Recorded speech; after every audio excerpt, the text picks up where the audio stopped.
सारा आकाश का next chapter 9। Summer के बोर्ड की परीक्षाएं समाप्त हो गई थीं।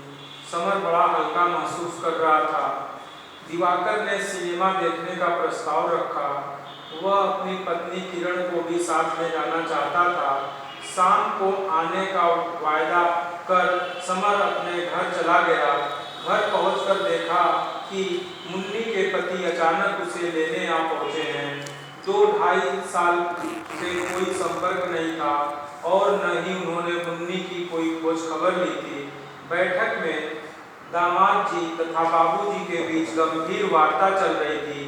कुंवर और भाभी जा जाकर उनके तथा बाबूजी के बीच होने वाली बातों के बारे में अम्मा को बताते। मेहमान को रात का खाना खिला चुकने के बाद बाबूजी ने अम्मा को सूचना दी कि मुन्नी कल 10 बजे की गाड़ी से अपने पति के साथ जाएगी। अम्मा इस सब का कारण जानना चाहती थी। वहाँ पर भैया, भाभी, मुन्नी, कुंवर सब थे, केवल प्रभा नहीं थी।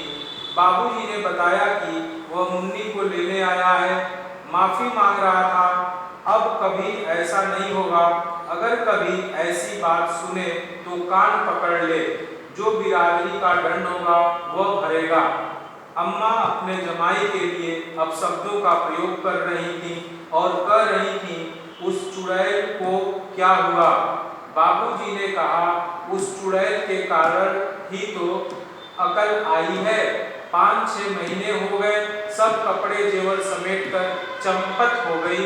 पुलिस में रिपोर्ट भी की, मगर हाथ आती वह कहीं।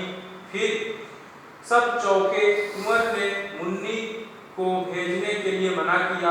माँ को दामाद पर विश्वास नहीं था, अतः वह भी मुन्नी को भेजने के पक्ष में नहीं थी। परेशानी भरे और हारे स्वर में बाबूजी ने कहा कि इस समय वह अपनी गरज से खुद ही तो आया है, उसे काफी पछतावा है, तंग वंग नहीं करेगा। ऐसी हालत में भेज देने में कोई हर्ज नहीं है। मुन्नी को जिंदगी भर यूं ही बिठा कर नहीं रखा जा सकता। पढ़ाने या हुनर सिखाने के लिए पैसे नहीं हैं, लड़कों की ही देखभाल नहीं हो पा रही है, या फिर मुन्नी की दूसरी शादी की जाए। दूसरी शादी का नाम सुनते ही अम्मा ने प्रतिवाद किया कि बिरादरी वाले क्या कहेंगे। मुन्नी फूट फूट कर रो रही थी। वह वहाँ नहीं जाना चाहती थी। वह बाबूजी के पैरों से लिपट गई। बाबूजी ने उसे ऊपर गोद में खींच लिया। वह रोती रही। उद्वेग कम होने पर उसने कहा, बाबूजी, मैं किसी का चौका बर्तन कर लूंगी, पीस कूट लूंगी, मुझे वहाँ मत भेजो उनके साथ। बाबूजी ने समझाने की कोशिश की, लेकिन मुन्नी ने फिर कहा, मुझे उस कुएं में मत धकेलो बाबूजी। बाबूजी ने दुखी होकर कहा, तेरी भलाई इसी में है बेटी, वहाँ बिरादरी में बदनामी फैलती है, सब लोग उंगली उठाते हैं, किस किस का मुंह रोकेंगे। मुन्नी ने रोते हुए कहा, जिस दिन मेरे बारे में ऐसी वैसी बात सुनो, मुझे अपने हाथ से जहर देकर मार देना बाबूजी। बाबूजी मुन्नी की इस बात से बेचैन हो गए। वे रोने लगे और बाहर चले गए। धीरे धीरे सभी सोने चले गए। बस मुन्नी वहीं माँ के पास रोती रही। सुबह मुन्नी को विदा किया गया। वह प्रभा से लिपटकर ऐसी रोई जैसे जन्म जन्मांतर के लिए विदा हो रही हो। समर के गले में बाँह डालकर बुरी तरह रोई।